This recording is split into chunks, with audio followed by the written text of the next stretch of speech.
Hi, everyone. Welcome to Brain Food. Thank you for being here. Today we have Program Director from the Alzheimer Association, Dayna Ritchey. Dayna, could you tell us a little about yourself and your organization?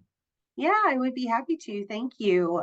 So the Alzheimer's Association is the leading organization in raising funds for research to end Alzheimer's and all other dementia.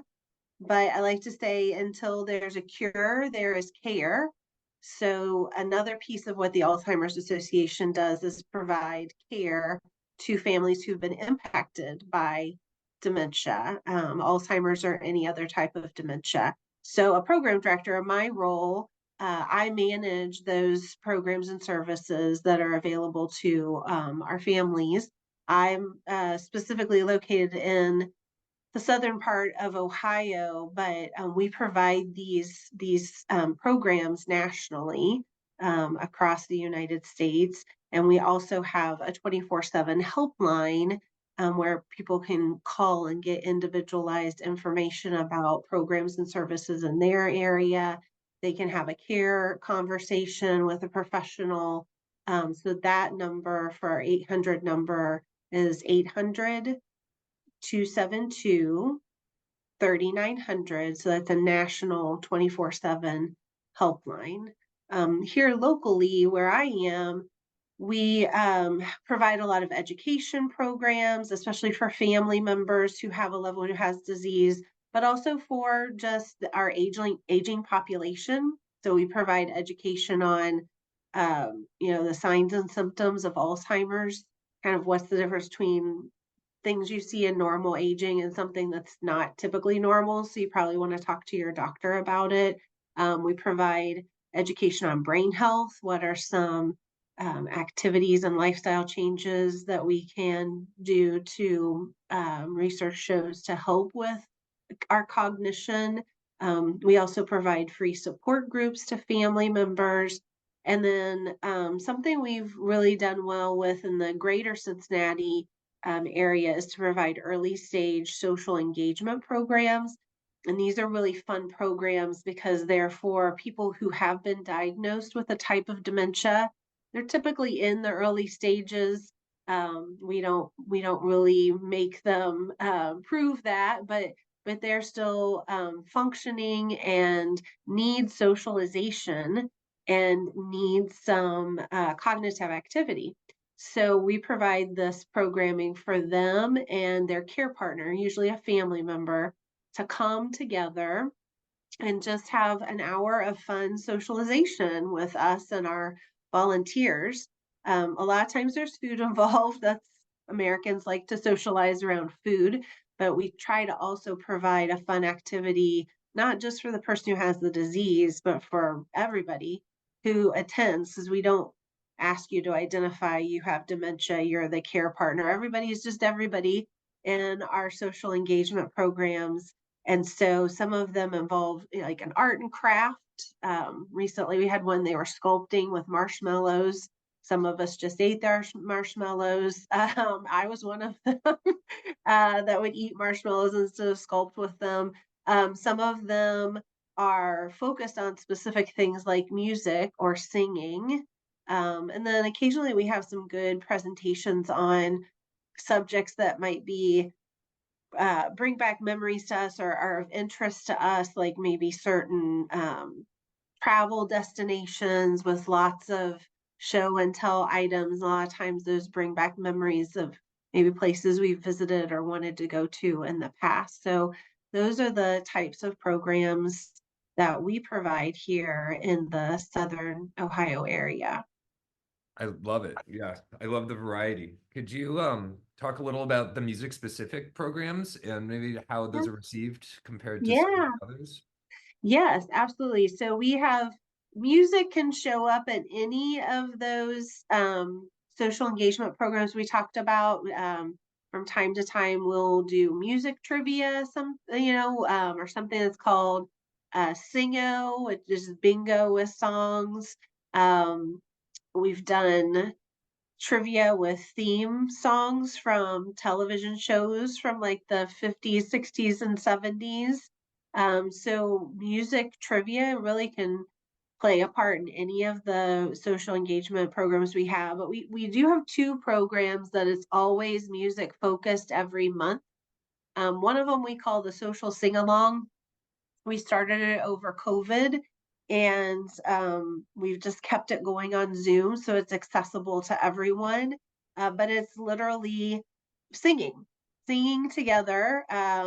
Pre-COVID, we actually had a kind of an informal choir that would get together for a couple months, rehearse a specific set of songs to give a program or a presentation. And when COVID happened, obviously we couldn't do that, so we moved to this format, and it's a little more inclusive of everyone. And so we have a volunteer.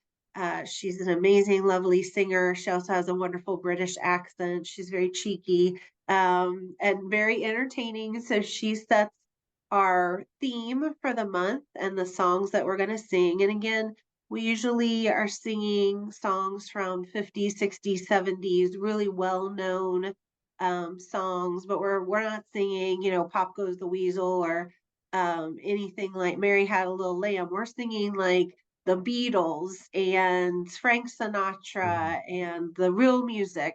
So she sets the theme and we send out the lyrics ahead of time. And then she'll do a little trivia between each song as well. And the really lovely thing about it being on Zoom, we talk and socialize. She tells us what song we're going to sing next. She tells us, sit up and the posture and the breathing and all the things.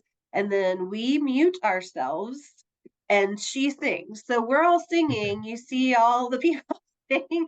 Nobody hears any of that. They hear this beautiful British singer perfectly singing on pitch all the time. Every once in a while, there's hand movements you'll see in the background from other people, but it's just a really great time to socialize through music. And the really interesting thing is, I find the people who need the lyrics sometimes are the care partners, the Mhm. family members who don't have dementia, because these are really well known songs, probably from our teens and 20s and early part of our life.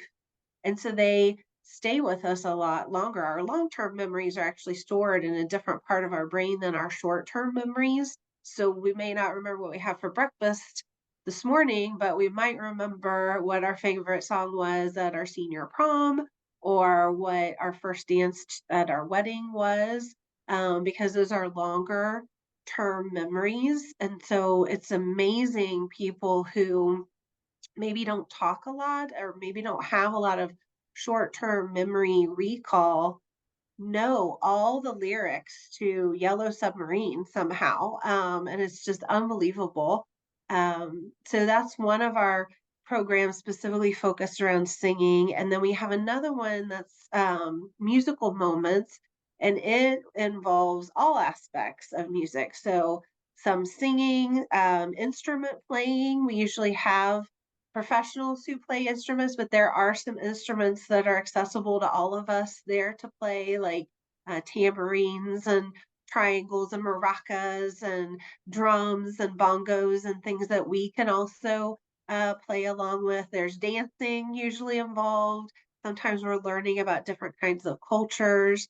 So it's all aspects of music and it's in person. So we get to touch and feel and play with the instruments as well. But it's also a really great program. And one of the things we talked about, these music pro that whenever we talk about music in our programs, whether it's one of the other programs where we just mix it up every month, this month it's trivia, next month it's music specific, then the third month it's arts and crafts, Mhm. or we've had other programs that have been, and we still have one that's very focused on art and watercolors and abstract art, which is another great way for people with dementia to express themselves. But usually our attendance for like that art specific program is a little more limited because a lot of people don't feel that they can always create a great art piece when they have dementia, especially if they've never been interested in art before or been an artist in the past. It's not true, but we do make that assumption. that, oh, that art program is not for me. I'm not an artist. I'm not a painter. That never happens with music, though.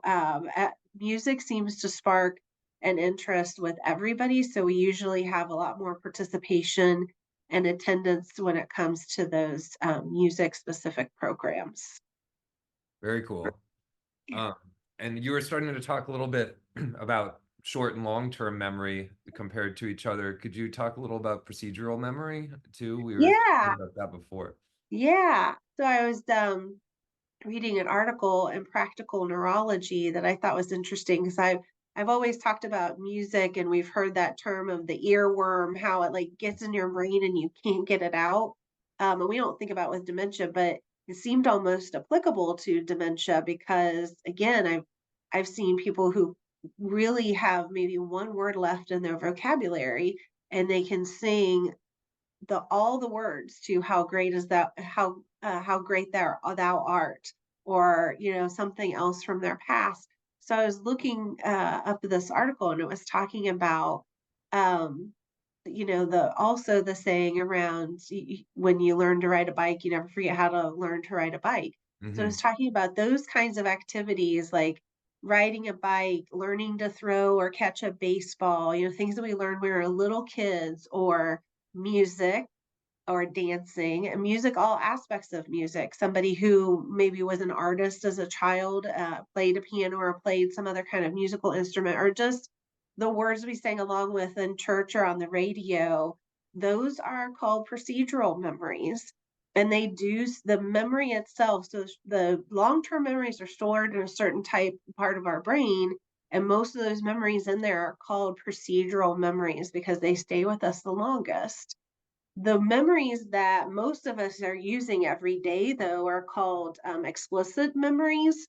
And they are things like when an event took place, what I had for breakfast, any kind of knowledge that we may have retained over the adult part of our life, ability to reason and to be logical and rational. Those are explicit memories, and those are the types of memories that unfortunately gradually disappear with dementia as the disease progresses.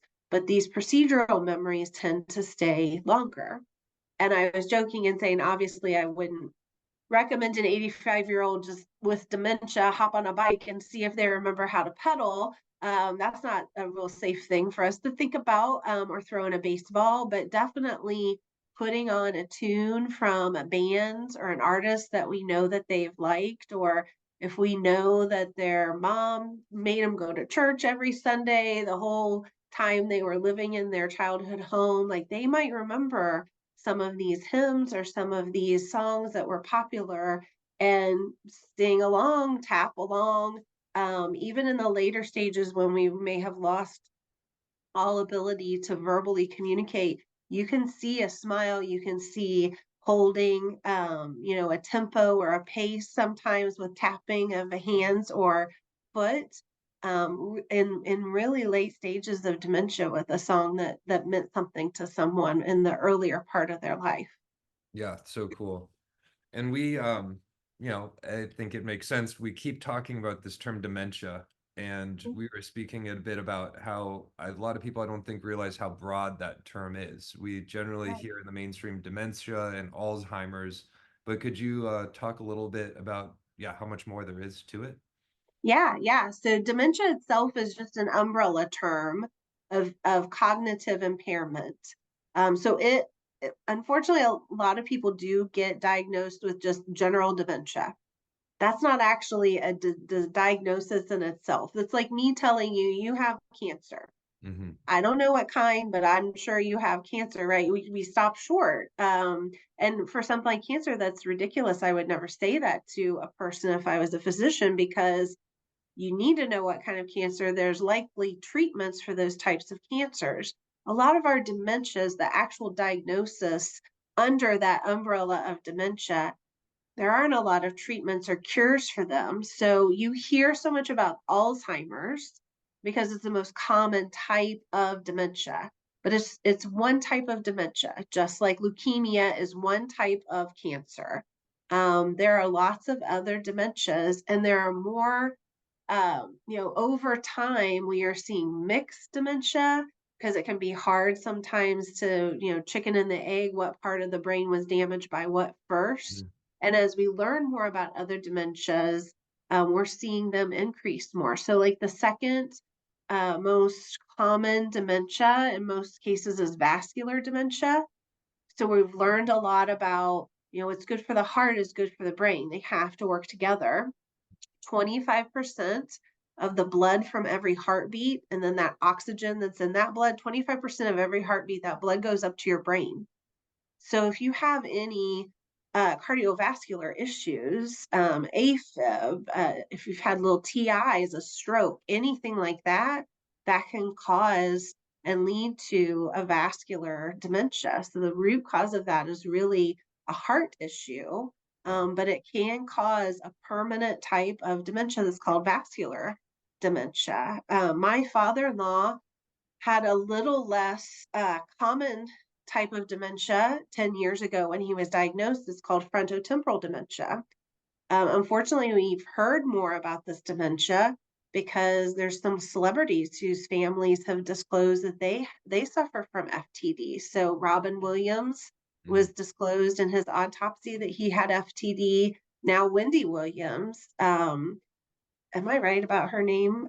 Is it Wendy Williams? I believe so. Yeah, I think Yeah, the, African American talk show host and so many other great talents she also has now FTD, and, that wasn't diagnosed for many years because it impacts the part of our brain that, kind of holds our personality as well as our filters. So when that part of our brain, those frontotemporal lobes of our brain are impacted, we may be acting very different than we normally do.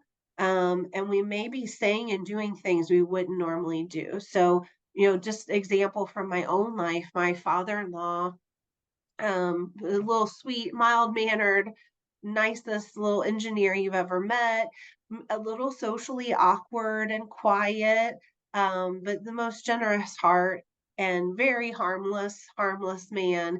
And with his dementia, he really turned into like the guy with the lampshade on his head and just go up to a strange, beautiful woman and kiss her on the lips. And he just became really gregarious and did things that he would never have done without his dementia. Even if that was something he wanted to do, his filter in his brain would have stopped him from doing that. But now there was damage in that part of his brain. And so he was doing and saying and acting very different. And a lot of people think when they think dementia, they think Alzheimer's. Alzheimer's starts in the hippocampus of the brain. That is where short-term memories are stored. So we think about short-term memory loss when we think about dementia. Those are some of the beginning signs for Alzheimer's specifically and can eventually be a problem with other dementias. But these other things we're talking about, these other types of dementia, that may not be the initial symptom you see. So, for example, with my father in law, everybody just kept saying, well, he has wonderful memory recall. He has great mm, short term memory. Like memory issues were not his problem, but he did have a type of dementia. yeah, and it's unfortunately it's still the leading disease in America is heart disease, and so understanding better that relationship is extremely interesting, and I think very important as we move forward as a country. Yeah, the relationship between the heart and the brain, definitely are things that we need to understand more. I feel like we're just starting to understand, the heart a little better. The brain's been a little trickier for, researchers to understand, but more than 6 million Americans are living with Alzheimer's, that specific type of dementia, more than 6 million, and it kills more than breast cancer and prostate cancer combined. Wow. 1 in 3 seniors will die with Alzheimer's or another type of dementia. And that number is probably a little low, to be honest with you, because we are we get a lot of these facts and figures, especially death information from death certificates. Again, back to my sweet father-in-law, he had lived with frontotemporal dementia for 5 or 6 years. At the very end of his life, he clearly had a stroke. It was very obvious the day or two before he passed, he suffered from a stroke. It's hard to say, chicken and the egg, would he have had the stroke if he didn't have FTD? But our numbers, our facts and figures, is he in that 1 in 3 seniors that die with a type of dementia? That all depends on what was on his death certificate. So Mhm. if his death certificate just said he died from a stroke, he's not even in the numbers that I'm giving you. If it mentioned that it was due to underlying lying disease of dementia, then he's in my number. So you can imagine, these facts and figures are probably underestimating what's really happening out there, especially to our seniors. This is more of a senior citizen disease, but there are over 250,000 Americans that have something called younger onset Alzheimer's. And those people are in their 40s and their 50s. And a lot of them don't make it into their 60s. Yeah, and it's such a good point that again that the stats with heart disease being the leading cause of death in America, but as you're saying, so many underlying illnesses can lead to heart attack or stroke or death through heart failure in one way or Yeah. another. Yeah, the brain's the computer for your whole body. For a non-medical person, that's how I describe it, and it literally can shut down every aspect of your body. Dementia can impact your mobility. It can impact your verbal communication, and the end stages that can impact your ability to swallow. The brain literally can, little by little, shut down every aspect of your functioning body, and unfortunately, that's what happens with Alzheimer's. It's a slow progression. It's usually years, but it does control the heart, the lungs, all of it. Well, Dana, thank you so much for being with us, and thank you so much for sharing all of your knowledge, but also your personal story, and yeah, being open to that. Thank you all for tuning in as well. If you don't know the Alzheimer's Association, please check them out, um, and hope to see you again soon.